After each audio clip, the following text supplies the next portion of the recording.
오늘 말씀을 통해서 무너진 믿음도 회복될 수 있다, 이런 제목으로 함께 하나님의 은혜를 나누고자 합니다. 제가 오랜 세월 동안 지냈던 부산에는 부산에 광안리라고 하는 유명한 동네가 있습니다. 그리고 광안리 해변에서 바다를 바라보면 광안대교가 아주 멋지게 펼쳐져 있습니다. 이 광안대교는 여러분들이 유튜브에서도 검색을 해보면 이 대교가 어떠한 과정을 거쳐서 건설되었는지를 파노라마 형식으로 영상이 소개될 정도로 많은 사람들이 찾는 명소로 그렇게 알려진 곳입니다. 한 번은 제가 대학교에 다닐 때 이 광안대교가 얼마나 튼튼하게 지어졌는가, 이것을 학교 수업 시간에 교수님을 통해서 들은 기억이 있는데요.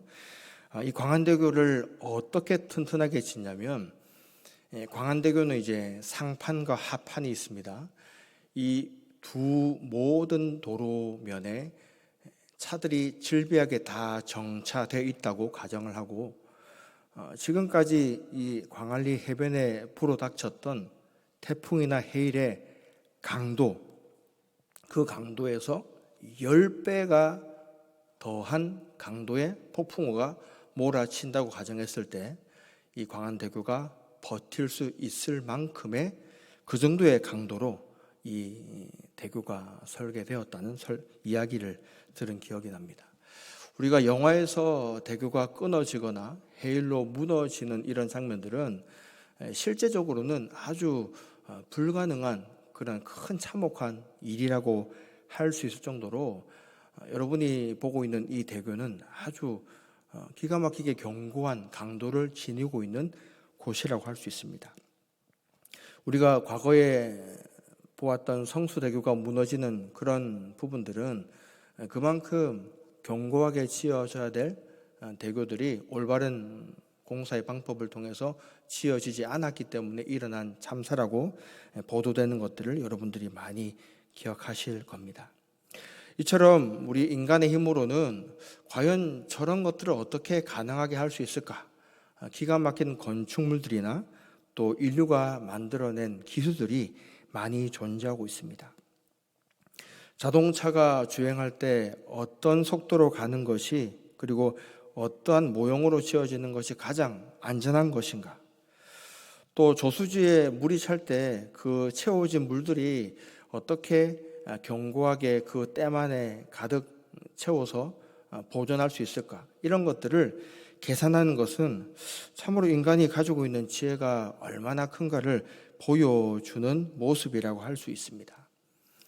이와 같은 복잡한 수식이 적용되는 건축물들이나 그리고 과학적인 이론들은 우리가 어렵게 말하는 미분이나 적분 방정식과 관계된 것과 아주 친밀하게 관계를 맺고 있습니다. 그러나 이와 같은 복잡한 수식들이 결국은 어디에서 출발하는가? 바로 숫자 하나하나를 읽고 그 숫자를 더해내고 그것들이 곱셈으로 이어지고, 그리고 우리가 학교에서 배우는 인수분해라든지 여러 가지 방정식을 통해서 그것들이 견고하고 아주 긴밀하게 연결이 되면서 사람이 이해할 수 없고 가늠할 수 없는 건축물의 그 환경까지 이어지고 있다는 것입니다. 우리가 가지고 있는 믿음과 신앙생활이라고 하는 것도 하나님께서 행하시는 일들, 그리고 하나님께서 우리에게 보여주시는 여러 가지 믿지 못할 기적 같은 상황들을 펼쳐 놓을 때에 과연 우리가 어떻게 이런 것들을 믿을 수 있을까? 어떻게 예수님을 우리가 믿고 우리 인생의 유일한 구원자로 고백할 수 있을까? 이와 같은 부분들이 의구심으로 들 수 있지만, 사실 이 모든 우리의 신앙생활을 견고하게 만드는 가장 기본적인 것은 바로 우리가 가지고 있는 믿음이라고 하는 이 단어에 압축이 되어져 있다는 것을 오늘 우리가 이 성경에서 함께 살펴보려고 합니다. 오늘 본문은 유월절에 관계된 이야기를 우리에게 보여주고 있습니다.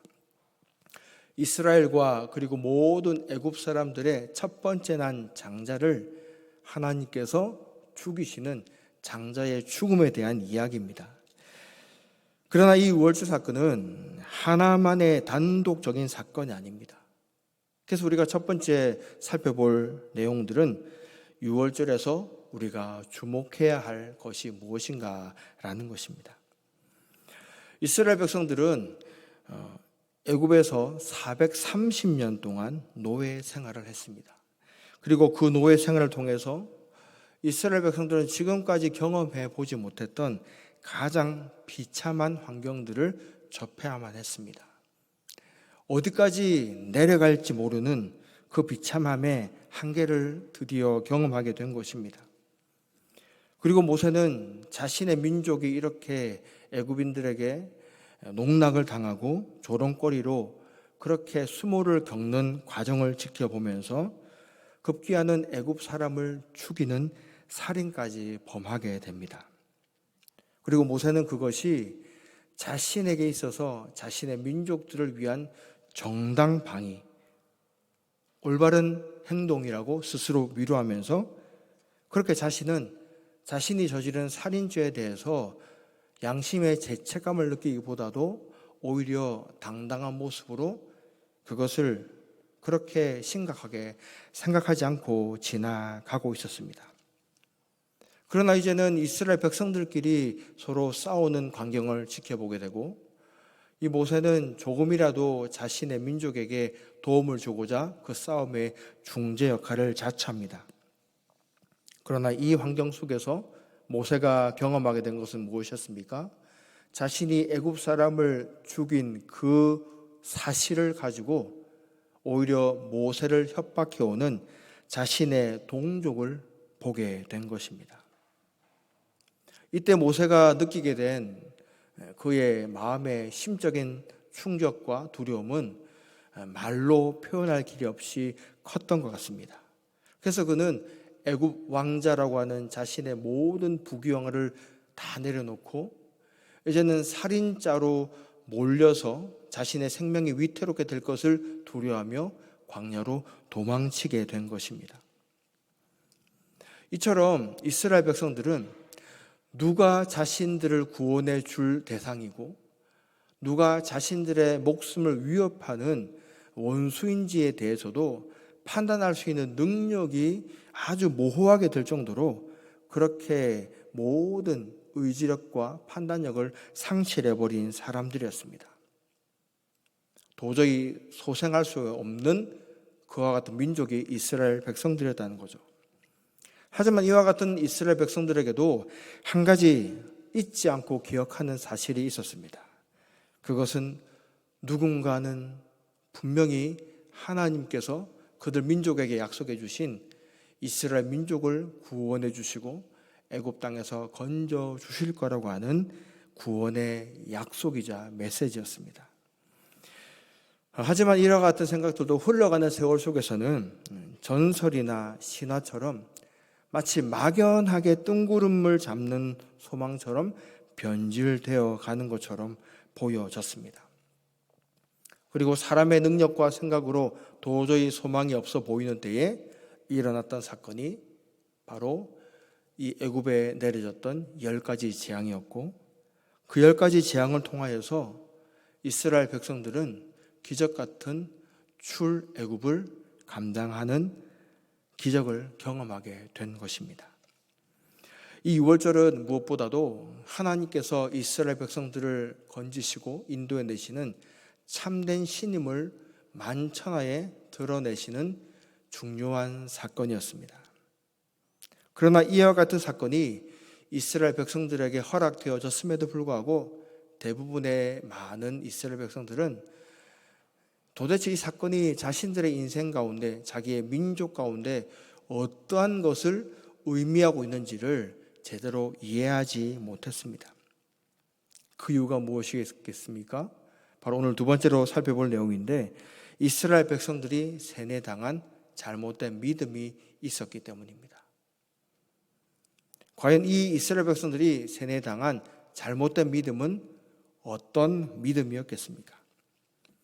이 당시에 만연해 있었던 애굽인들이 가지고 있었던 신관과 인간관을 한번 살펴보면은 애굽인들은 어떤 민족보다도 사후 세계에 대해서 아주 독실한 믿음을 가지고 있는 사람들이었습니다. 이 땅에서 살아갈 때에만 신들의 보호가 필요하다고 생각하는 것이 아니고 죽음 이후에 사후의 세계에서도 그들은 신들의 보호가 절실하게 필요하다고 믿었던 민족이었다는 것입니다. 그리고 특별히 애굽인들이 가장 중요하게 여겼던 신은 바로 누트라고 불려지는 궁창의 신이었습니다. 궁창이 어디입니까? 바로 우리가 바라보고 있는 하늘을 가리키는 명칭입니다.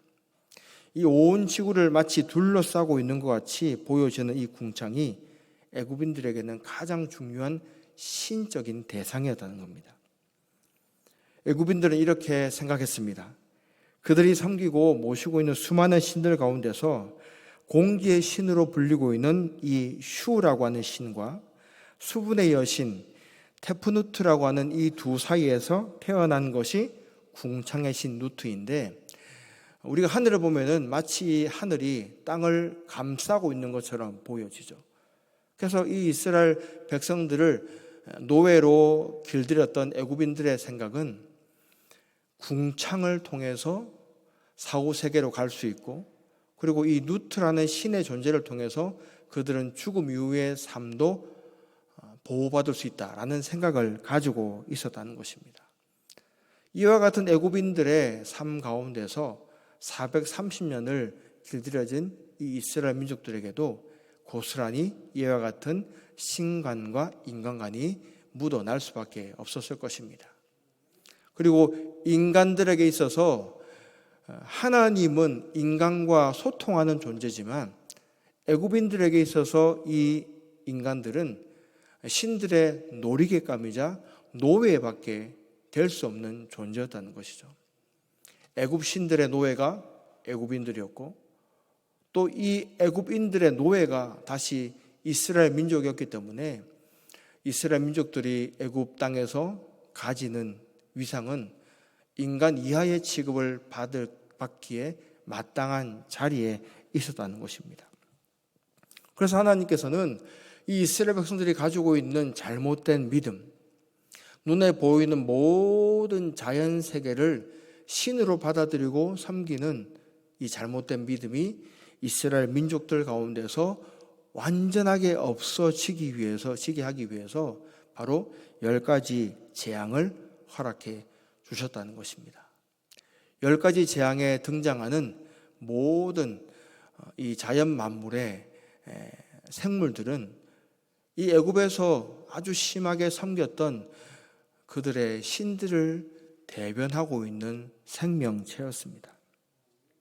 그들이 가장 숭배했었던 나일강, 그 나일강을 하나님께서 어떻게 변하게 하십니까? 나일강이 피로 물들게 하면서 더 이상 나일강은 하나님 앞에서 그 어떤 신적인 존재가 아니라 하나님의 명령 앞에서 굴복당할 수밖에 없는 피조물의 하나밖에 되지 않는다는 것을 보여주신 것입니다. 10가지의 재앙 모두가 하나님께서 참된 신임을 보여주는 분명한 기적과 같은 사실이었다는 겁니다. 그러나 이와 같은 10가지 재앙을 경험하면서도 이 동일한 사건을 함께 경험했던 애굽인들은 어떠한 생각을 가지고 있었겠습니까? 자신이 섬기고 자신들이 신으로 떠받들었던 그 생명체들이 여지없이 여호와 하나님의 그분의 놀라운 능력 가운데 굴복당하는 모습을 보면서 정말로 하나님이 유일한 참 신이라고 그들이 느끼고 고백했을까요? 안타깝게도 애굽인들에게는 이와 같은 믿음이 없었습니다. 그저 단지 자기들이 재수가 없어서 자신들이 잘못해가지고 이처럼 말도 안 되는 재앙 가운데 사로잡혔다고 생각했을 뿐, 그 시기가 잠시 지나가면 그들은 완악한 마음으로 하나님은 내몰라라고 이스라엘 민족들을 끝까지 노예로 붙잡으려고 모든 방법들을 포기하지 않았던 민족들이었습니다. 우리도 하나님의 역사를 동일하게 경험하면서도 그 역사를 통해서 하나님만이 우리의 유일한 구원자 되신다는 그 사실을 경험하는 사람도 있고 여전히 그것을 알지 못하는 사람들이 있다는 것을 우리는 다시 한 번 더 기억해야 될 것입니다. 교회 밖의 사람과 교회 안의 사람으로 그 경계선이 구분되어지는 것이 아닙니다. 교회 안에서도 동일한 하나님이 허락하신 어떤 사건이나 어떤 일들 통하여서 살아계신 하나님을 바라보고 살아계신 하나님을 향한 믿음이 더욱더 견고해지는 성도들이 있는가 하면은 동일한 사건, 동일한 일을 통해서도 여전히 하나님에 대해서 그 영적인 눈이 뜨여지기보다도 사람의 욕심과 사람의 생각과 사람의 계획 가운데 사로잡혀서 하나님께 집중하기보다는 자신의 생각과 고민 가운데 더 골몰해지는 사람들이 있다는 것입니다. 저와 여러분들 모두가 하나님께서 우리 개인적인 인간의 역사 가운데 또 우리 옥포제일교회를 통해서 주어지는 모든 허락되어지는 사건들을 통하여서 우리 인간의 마음과 욕심과 계획 가운데 마음이 완악해지는 성도가 아니라 하나님의 뜻과 하나님을 향한 경과 믿음으로 더욱더 거듭나게 되는 역사를 경험하는 지혜로운 성도들 되기를 간절히 바랍니다. 이스라엘 백성들이 세뇌당한 이 믿음은 하나님께서 철저하게 부수시고 없애셔야만 되었던 믿음의 모습이었습니다. 그렇다면 우리가 회복해야 될 믿음은 과연 어떤 믿음이겠습니까? 사람들이 보통 믿음이란 단어를 어떤 경우에 잘 사용합니까? 우리가 믿을 수 있는 확신을 주는 것들을 이야기할 때에 믿음이라는 것을 이야기합니다. 은행에서 이야기하고 있는 신용이라는 단어가 바로 우리가 사용하고 있는 믿음이라는 단어와 비슷한 단어인데요. 은행에서 신용 대출을 해줄 때 어떤 것을 보고 대출을 해주죠? 이 사람이 돈을 갚을 만한 능력이 있는지, 이 사람이 담보로 가지고 있는 어떤 소유물들이 이 사람의 신용을 충분하게 증명할 수 있는지 눈에 보이는 것들을 통해서 그 모든 대출의 심사를 진행하게 됩니다. 저와 여러분들도 이와 같은 세상의 논리와 생각들에 아주 자연스럽게 적응해 가고 있습니다.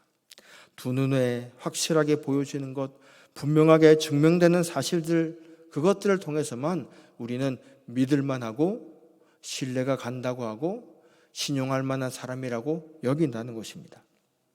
오늘 출애굽한 1세대 이스라엘을 한번 살펴보십시오. 이들은 분명히 하나님께서 자신들을 건져내실 거라고 하는 믿음을 가지고 있는 사람들이었습니다.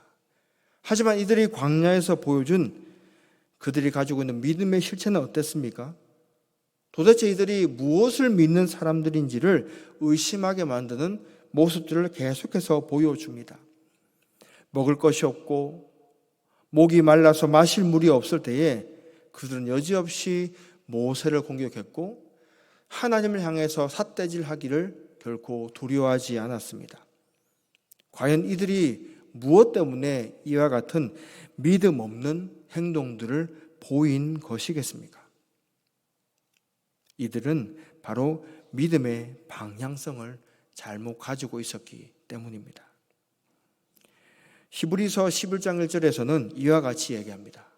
믿음은 바라는 것들의 실상이요 보이지 않는 것들의 증거니. 이것을 현대인의 성경에서는 조금 더 분명하게 이야기하고 있습니다.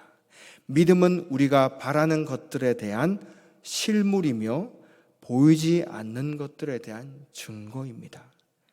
보이지 않는 것들을 믿게 하기 위해서 우리에게 보여지는 실물과 같은 것이 필요한데 그것이 무엇이라고요? 바로 믿음이라고 하는 것입니다.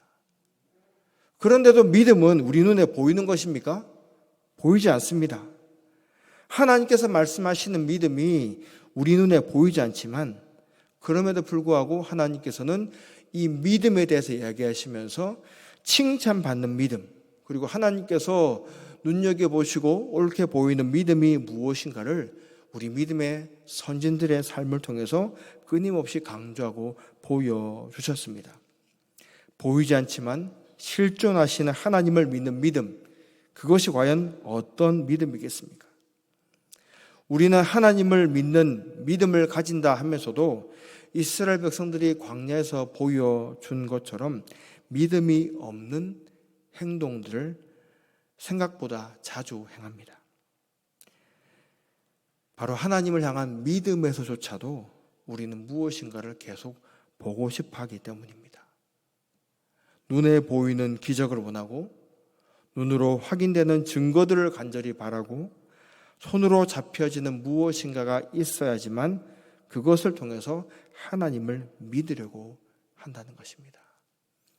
하나님을 볼 때에 우리의 영적인 눈이 띄어지지 못하고 우리 육적인 눈에 집중하여서 하나님을 바라보게 될 때 우리는 반드시 우리의 믿음이 무너지는 것을 경험하게 될 것입니다.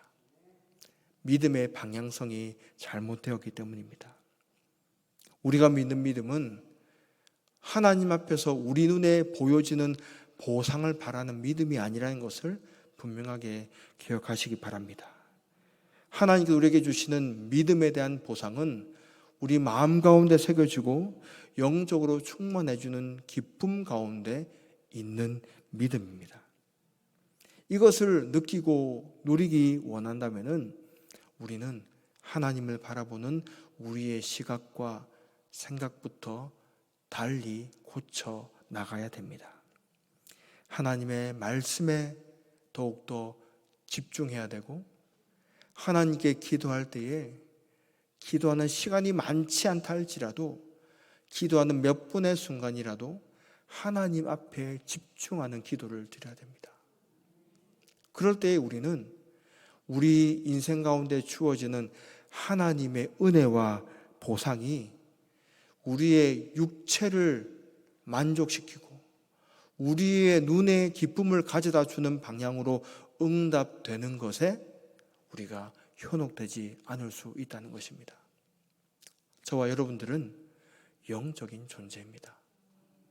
어느 정도로 영적인 존재냐면 하나님의 형상을 따라 지음받은 유일한 피조물이라고 일컬을 정도로 영적인 존재라는 겁니다.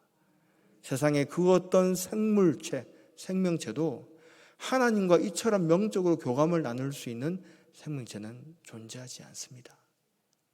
저와 여러분들의 마음 가운데는 영적인 굶주림이 있습니다. 영적인 공허함이 있습니다.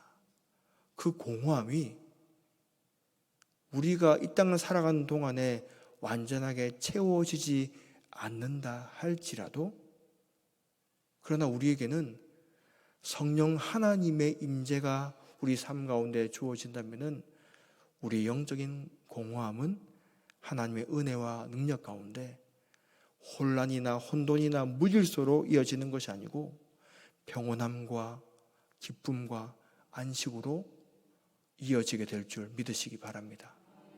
마치 천지가 창조되었을 때에 이 땅이 흑암과 공허함에 있었지만 성령 하나님께서 그 수면 가운데 내려오셨을 때에 그 모든 세계는 평온함과 잔잔함으로 이루어져 있었습니다. 아무것도 없는 것처럼 보여졌지만, 아무것도 존재하지 않는 것 같았지만 성령님의 임재를 통해서 그 모든 것이 완벽하게 지어진 것처럼 저와 여러분들의 삶 가운데서도 영적인 공허함과 마음속에 채워지지 않는 갈급함이 있다 할지라도 그 가운데 성령 하나님의 임재가 주어지게 된다면 우리의 부족하고 모자란 모든 것들이 하나님의 완벽한 때와 계획을 따라서 선하게 사용되게 될 것입니다. 저와 여러분들에게 주어진 이 땅 가운데서의 삶은 보이는 것을 믿을 것인가 아니면 보이지 않는 하나님을 믿을 것인가를 선택하는 순간들이 끊임없이 다가오게 될 것입니다. 믿는 것을 보는 것에 국한시키고 보이는 것에만 믿을 만한 가치가 있다고 강조하는 이 모든 세상의 생각들은 애굽 땅에서부터 나오게 된 악한 사탄의 생각들이고, 그리고 보이지 않는 하나님에게 우리의 시선을 집중하지 못하게 하는 악하고 생명이 없고 사망의 길로 치닫게 만드는 영적인 사탄의 공격임을 여러분들이 반드시 기억하시기 바랍니다. 이제 더 이상 보이는 것에 흔들리는 믿음이 아니라 보이지 않는 하나님을 간절하게 소망하고 그분을 통해서 우리 삶의 진정한 기쁨과 만족을 경험하는 복된 성도들 되시기를 주님의 이름으로 간절히 부탁드립니다.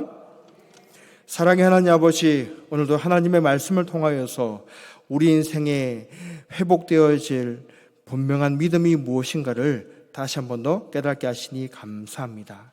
우리의 믿음은 항상 하나님을 향한 믿음에서조차도 보이는 것을 통해서 하나님을 믿고 의지하며 나아가려고 했습니다. 우리의 모든 것들이 하나님 앞에서 말씀을 통해 회복되게 도와주시고 보이지 않지만 주님을 통해서 간절하게 믿는 믿음으로 이어지는 은혜와 평안이 있게 도와주시옵소서. 예수님의 이름으로 기도드립니다. 아멘.